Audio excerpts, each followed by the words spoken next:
Hello Internet, I'm Jackie Fox, and today I am hastily putting together this video because what I had planned to do after releasing my series on theft was to talk about the way that media covers protest in relation to the Freedom Convoy.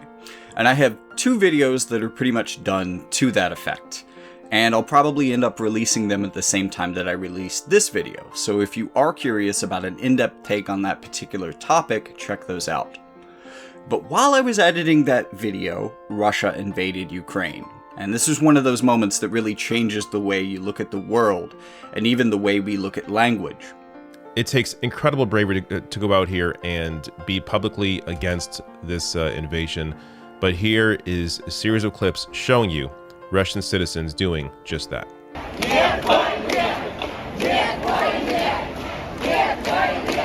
In Moscow, for example, thousands reportedly took to the street to protest the war end. Similar demonstrations were held in other Russian cities, which I commend them for doing. That's a huge risk, considering demonstrations against Putin's policy are a quick way to end up in a Siberian prison. So to all of those Russians, you are BAMFs for standing up to that fucking monster. And since I was past the writing phase, that made it a lot harder to work in a lot of this new context and the new ideas that I kept having by working back through this concept with new information.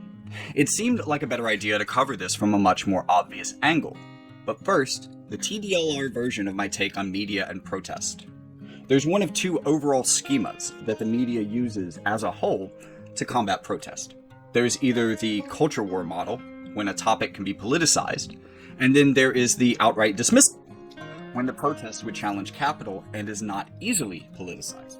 Long story short, anything that doesn't damage its control from a corporate perspective will be recuperated or co-opted by the mainstream media, telling you things that it's already trying to sell you.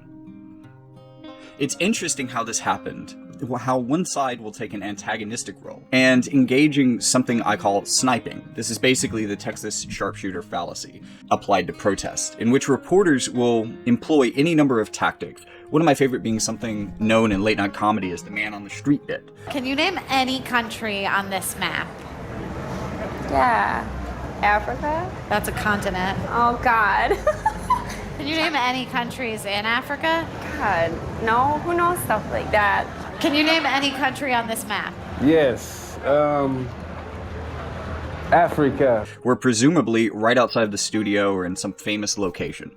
A reporter is sent to ask very basic questions from the public, filming maybe 20, 50, 100 people, just to get 5 or 10 that say things that are dumb enough to make the general public look like idiots on television. Greenland or Iceland or something? That's Alaska. Any country. No. And on the entire map. This is so horrible. Where's America? I would say this big one, but I'm probably wrong. You're definitely wrong. Okay. And as much as I appreciate the legacy of Jon Stewart, it feels like The Daily Show and its compatriots really started applying this idea to protests and rallies, whereas previously it had been more of an apolitical comedic tactic. I had to see Trump up close, so I headed to one of his rallies and got to hear from some die-hard trumpeters. I think he's the only candidate on the Republican side who's actually going to build a wall. And who's going to make him pay for it? He's going to make China. And you know, people say, oh, you can't make China pay for it. You know what? That's a bunch of horse crap. It's pretty easy to make China pay for it. China will be paying for the wall. Shouldn't Mexico pay for the wall? Oh, Mexico, sorry. Either way. It doesn't matter. One of those countries is paying for that wall. One of those countries is paying for that wall. But it's also worth pointing out that this technique is often employed to demonize protesters in a less than comedic way, while platforming only those that fit the narrative of the protest being foolish, or saying the things that they want them to say for whatever and however that manages to fit their narrative of the protest. I watched this happen in Occupy. I watched the news interview dozens of people, and then I watched their coverage of that particular protest, and I watched the people that they have talking on television. I see how they do this through editing, and I've seen this happen to myself personally through the same type of editing. I once attended a North Carolina HB2 protest at a city council meeting, and outside of the city council, there was a group that was the remnants of our former Occupy movement supported by the local NAACP, which one of our former members was now the media coordinator for. We were on the steps of the city council while the that thought that the bathroom aspect of this bill would lead to children being molested in bathrooms. A claim that has never really made sense or really been supported by much of anything other than bigotry. Like, this is just statistically not a thing that happens, and not a thing that happens because of trans people, especially. This was the day that I found out that there is actually a Christian flag. I found that out because a particularly hateful person was waving it in my direction particularly aggressively. Having seen what had happened to Occupy, and wanting our movement to be taken seriously, I showed up in what could be described as my Sunday best. I mean, I'm in a full 3-piece suit, hair slicked back, everything is perfect. I wanted to look like a lawyer. I wanted to look like the most absolute respectable person to your average boomer media consumer. I was trying to look the way my dad thinks I should probably dress all the time, you know? And I employed this look to be able to engage with the counter-protesters because I wanted to tell them that this bill is not just about bathrooms, and that the greatest media disservice that's been done to our state and to this nation in the world is by politicizing this based on the first section of the bill instead of reading the entirety of it. I also want to give some credit where credit is due to the Elon Local News. This is the news station for a very small local town in North Carolina that has a main street that's maybe like a quarter-mile long, and they also have a college. They're known for Elon University, but that's about it. Those are the only two things that represent that town, and their news service did this story so much better than so many other news services did, and I wish that my interview that I had given with a news organization from the town over had been edited as well as this one was. This is remarkable. Just check this out. Governor McCrawley, this bill does not represent equality for all mankind. Transgender woman and Charlotte-based preacher Deborah Hopkins says the law, now in place for over a month, puts her in an uncomfortable and even dangerous situation. Because you're forcing me now to go into a restroom where I know that I'll not only be harassed, or let alone I might become attacked, or even my life be taken. Hopkins says it's not just about LGBT rights.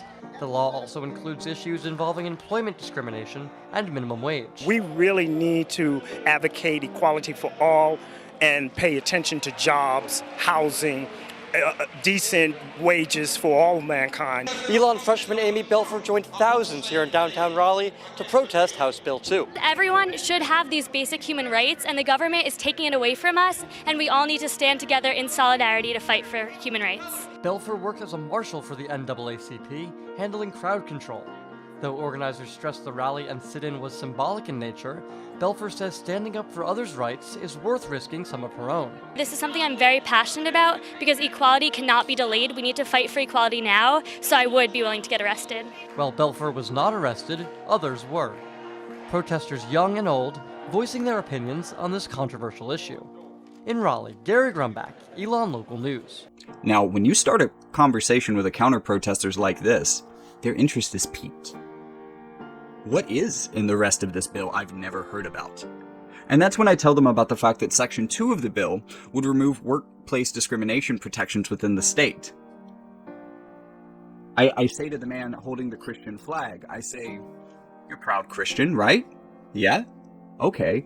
What if I told you that you no longer have the right to go to the state if your employer, who perhaps isn't a Christian, fires you for your beliefs? Did you know that was in this bill?" And then I told them about the third section of the bill. I told them about how it banned local governments from being able to set their own minimum wages that are higher than the state's minimum wage. I told them that they couldn't potentially petition their city anymore to get a pay raise the way that they once could. That local power was being taken away from them by this bill. And I told them about well, I didn't actually get around to mentioning the fourth section of the bill because it was around this time, me speaking to a group of counter-protesters, that I was approached by the media for an interview, which was kind of what I was going for. I knew there would be press there. I wanted to look good on camera, but also straight-laced good, very almost conservative good. You know what I mean? I wanted to look like a lawyer. So she pulls me aside to ask me, if I'll do an interview, and we talk for about 3 minutes. And I lay out everything that I said to the counter-protesters, and I tell her, if your station were willing to report the entirety of the bill, I think you might find that, there are people here on both sides of this protest that honestly probably have good intentions. I don't necessarily think that there are people here in bad faith. But if people really knew what was in this bill, if people actually understood what this bill says, then I think that we'd find that we have a lot more common ground than you might think. So, as a YouTuber, I know that 3 minutes of speech happens to be about a page of written word.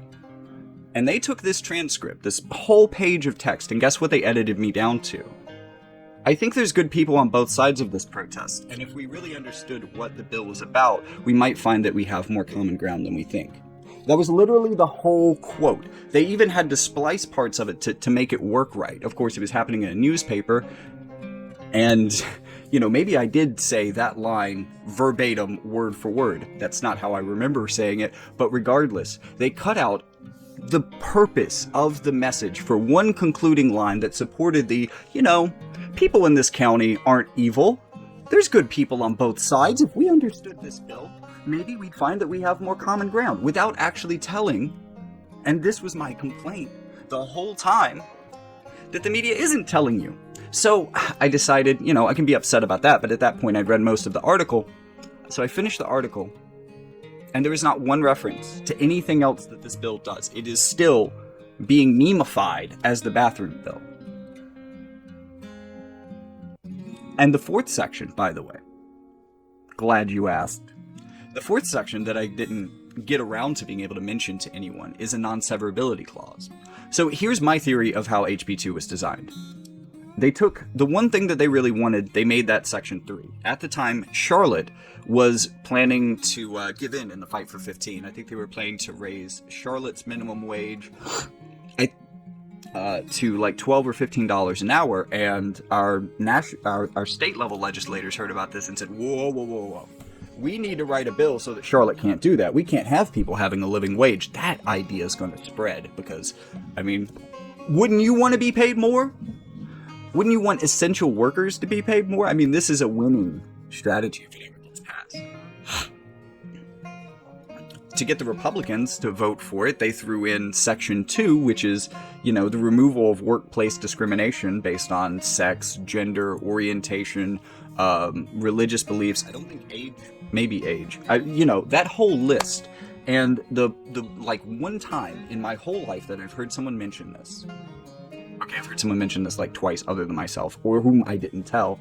But, I have heard one conservative argument that it doesn't matter that it's removed at the state level because we still have those protections federally. But I would also counter-argue that it's already hard enough to litigate this at the state level. Why force me to go to a federal court? That just ruins this. That effectively means that the poor do not have the right to protest when an employer takes away their job, especially in a right-to-work state such as ours. It really leaves a lot of populations, a lot of vulnerable populations, even more vulnerable to the employers within our state. And then they threw in a culture war thing. They threw in a thing that they knew people would grasp onto. They made it as inflammatory as they could. What claim will have people screaming on the left and people supporting on the right die hard? Say trans people are raping children in bathrooms, and then make that the first section of the bill. I don't really think necessarily an issue that any of the bill's authors cared about, or even thought was an issue. Clearly there's no statistical evidence for this, so, what trend were they responding to? But the part that they actually seemed to be responding with was Section 3 of the bill, and I still, many years later, many constant references to, the bathroom bill that I've heard casually thrown around about our state in the media. No one ever talks about what the other things this bill does. If that section was put there to divert attention from what they really meant to do, it was 100% successful. Because of an absolute media abdication to read the fucking bill and recognize that it contains 3 other sections. They thought they'd distract us with a transgender law. And it also means that non-severability clause. If one article of the bill is struck down, the rest remain. So basically the idea is, even if people do get really upset about the bill, they'll strike down the first section of the bill and never really interrogate what the other two sections do. Thus, basically giving these two sections of the bill a free pass, even if protest is rough. And this all relies on the fact that no one in the media reads the bill. And it worked. Editor Jackie here.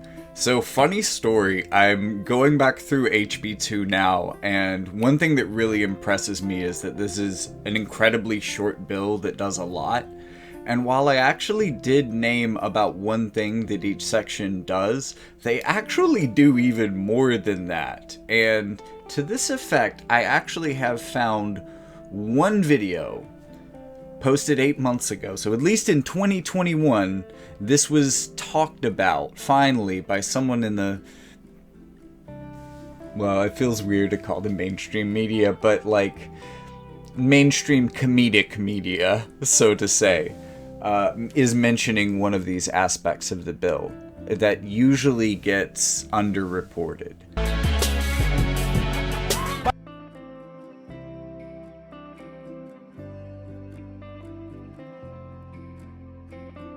So it does have an aspect that allows employers not only to discriminate in terms of their employees, but in terms of their customers as well. I forgot that that was so broad.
So let's see, that was under 5 minutes. Wow. I just read the entire bill, including its summary.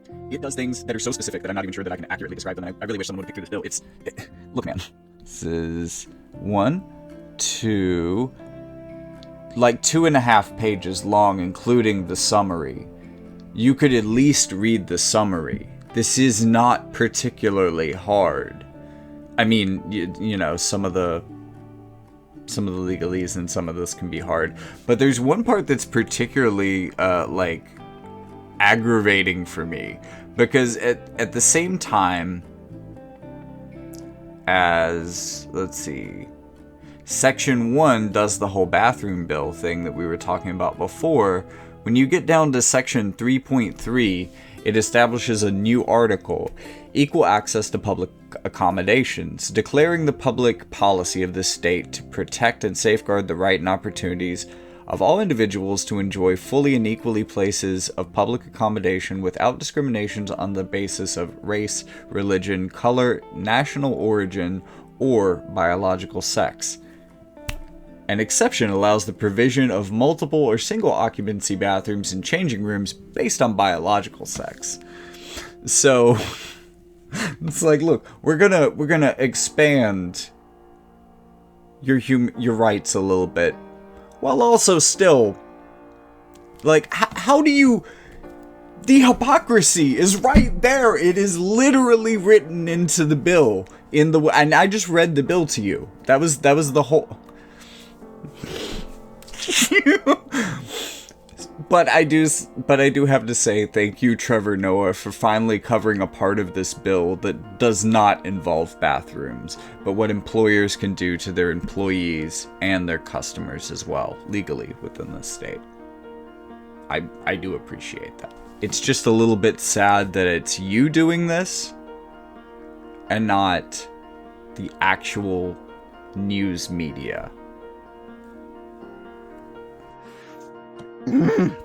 So, I feel a bit personally about this. And this really shows you how neither side of the media really quite in good faith supports protest. Black Lives Matter is a great example of this. Within the movement, the discussion was initially about abolishing the police. And, what you do with that money was also a question, but that was kind of the stance. You could call this a 100% defunding of the police. And, you can see this as a bargaining position. In other words, what I'm saying is the idea of defunding the police partially, that was the compromise. But to hear the media tell it, that was the position. And also to hear the media tell it, that's radical. We need to compromise with that. But already, that is the compromise. So, we have both sides of the media trying to push this, de-radicalize it, to the point where one of the only things that really came to pass, other than things that happened in very local areas with police stations, which, any amount of forward progress is good, but nothing really happened on a broad level. There was no real interrogation of the problems of the police and, the problem of crime being exponentially worse in a place that doesn't have basic community support. Because without that support, you are more likely to turn to crime. Because who else is going to do it? How else are you going to get the money? You're desperate. So, naturally, Black Lives Matter was a protest about why are black people financially desperate? Why do we treat them as though their lives don't matter? The police are just an extension of this, but why don't we build up black communities so that people don't feel like they have to have a life of crime? And why don't we just apply this across the board? And where we can get the money? By 100% defunding the police. That's the concept at the core before the media started bringing in more liberal elements that watered that down as the group had to appeal to them. And eventually the national group or the leadership, although I never really thought of the movement as having a leader in the many times that I went, but apparently there's some corporate board out there. And that's really been captured by liberals itself in the recent years. Liberals with connections to Hillary Clinton as well. I'm not saying that there's some grand conspiracy here. I'm just saying this was a movement about 100% defunding the police, taking their entire budget and putting it into black communities. That got turned into the words Black Lives Matter written on a street in DC as the mayor actually does the opposite in terms of policy of what the movement was asking for. And the militarization in Washington, D.C. itself of the police has actually only gotten worse because of January 6th. So the fact that they have Black Lives Matter written in the streets right now really, and really just makes no sense, especially when you look at, we see so many examples since those words were written on the streets of how black and white people are treated by the police in the nation's capital. It's obvious how hollow of a gesture this is when you zoom in on Washington, D.C. itself. The other schema is the one that happens when a protest goes against the status quo, and especially when it's kind of the status quo that the corporate media derives its power from.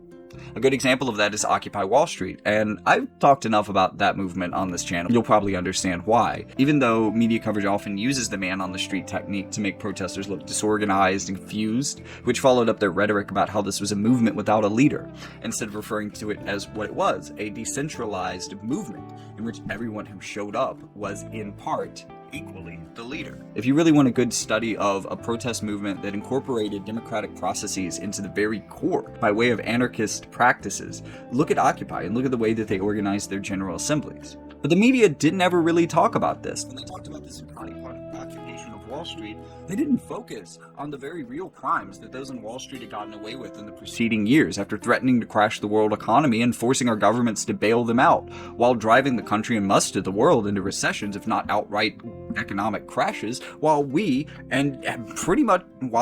did nothing, absolutely nothing to support anyone but those Wall Street goons the banks that they represented. Instead, one of the most common mainstream talking points that I heard about Occupy while I was in it, especially the Zuccotti Park protesters, were shitting in bushes. And that happened. You know, one thing that you should understand about Occupy Wall Street is that through the General Assembly process, there's usually kind of a money pool. And the General Assembly would give everyone who showed up to that meeting equal say in how that money would be spent. And usually the first order of business for an occupied space was to acquire porta potties with the war chest. And they absolutely had money for porta potties in Zuccotti Park. They absolutely had porta potties in Zuccotti Park for quite some time. Now, the police started to run into problems with getting them to disperse and finding lawful reasons to be able to get them to move on. So they took their porta potties, and people had to shit in bushes.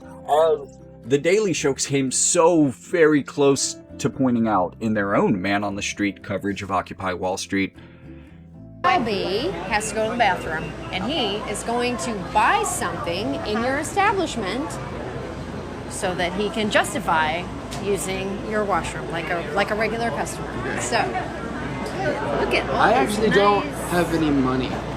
Oh, for sake, fine. Like, there's a really interesting satire and social commentary just asking to be made here, right? Why is everything commodified? Why do we have to have money to use the bathroom on the same street that just received a massive government bailout because they were so greedy that it caused a global economic recession? These people were protesting income inequality. They had already pooled their resources to buy porta potties, to rent. They had already pooled their resources to rent porta potties, and they've been taken away by the police. Many of these people didn't really have any money left. So how were they going to go into the local shops and all the public bathrooms that required you to be a customer before you could use them? And going to the bathroom several times a day, if I have to buy an overpriced New York Starbucks drink every time I need to take a piss, well, I'm going to be spending a lot of money per day in Starbucks. That's unsustainable by any means. Give them their toilets back, you know what I mean? But that wasn't the way that the media covered it. They made it sound like you had protesters shitting in front of, like, school children in the bushes. And it really wasn't like that. This was densely occupied. There were a lot of tents. If you're squatting, there are so many ways to squat down and take a shit without anybody seeing you. I'm just saying, it's not like they're perverts or savages. They really tried to do this the civilized way, and the government denied them civility. And that's what got us here. I think that's a compelling story, but no one in the media seemed to. Mic check! Mic check! The human microphone! The human microphone! While well-intentioned! While well-intentioned! Is incredibly annoying! Is incredibly annoying! And embodies everything! And embodies everything! That people find frustrating! That people find frustrating! About movements like this! About movements like this! So basically the tactics work the same way in this as the other schema, except that neither side is playing the supportive role. And the supportive role is really just a means to take the radicalized elements of the protest and either co-opt or recuperate or edit around them so that they can incorporate the goals and messaging into the status quo that particular side of the media represents. And just like they did to me, when the media supports part of what a protester is saying, they will just edit out all the radical parts around it in order to make it seem like the protesters agree with the mainstream positions that they already champion. And if you want a good lesson in how co-opting or recuperating a protest message goes, Black Lives Matter is an excellent example. While it definitely was a protest that was inspired and really people were brought into the streets by police brutality, at the same time, the protest was about the fact that Black lives mattered and that protesters wanted the government to actually act as though they did by supporting Black communities. One of the ideas was to take the money from the police, thereby solving the problem of police brutality, and reinvesting it within the community in a way that supported Black communities. These were conversations about the way that we treat people, not just the way that the police treat people, but the way that the government treats people. The way that many Black Americans don't have access to the same generational wealth, which was encouraged in the white Americans and thoroughly helped along by the government for many years while Black people were still trying to fight for their rights as citizens. And this disadvantage has never been addressed. Black Lives Matter was in part about reparations, which, dear God, we've been talking about forever. Someone just fucking do it already. But instead of that, and I understand why a lot of people said that this was a protest about police brutality because of its context in time, and because they never really listened to what organizers were saying. But it was about much more than that. It wasn't just about the hypocrisy of a police brutality protest being brutalized by the police. That was an irony of the protest for sure, and it was hypocritical to say that Black Lives Matter in the same town that you just beat people for saying Black Lives Matter. But how much of that message did you really hear on the news? That's the question. You didn't really hear what the protesters were saying. You heard a soundbite. You heard a reduction. You heard a simplification that made for a good, oh, this is hypocrisy storyline that sells so well. And yeah, it was hypocrisy, but that wasn't the only thing, the only takeaway that you should have from Black Lives Matter. Even if it isn't important.